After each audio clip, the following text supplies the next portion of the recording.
অন্যের ব্যক্তিগত বিষয় নিয়ে খোটাখুটি করো না। এরকম স্বভাব আমাদের অনেকের আছে না নাই?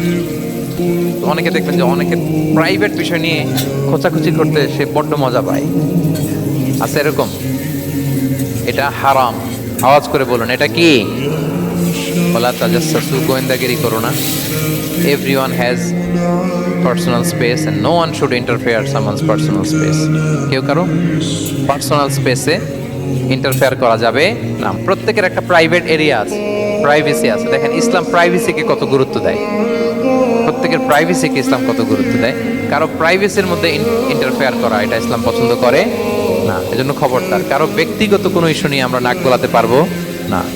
কারো মোবাইল ধরে মোবাইলের গ্যালারি চেক করা, কারো ইনবক্স চেক করা, কাউকে না বলে কারো চিঠি পড়ে ফেলা, উকি মারা, আড়ি পাতা, এগুলো হারাম। এগুলো কি? এরকম সব আমাদের আছে না নাই? আড়ি পেতে শুনতে চাই, উকি মারি, তারপর সে কি করে দেখি তার প্রাইভেট মুহূর্তে, তারপর তার মোবাইল চেক করি, তার গ্যালারি চেক করি, তার ইনবক্স চেক করি। এই দায়িত্ব ইসলাম আমাদেরকে দেয়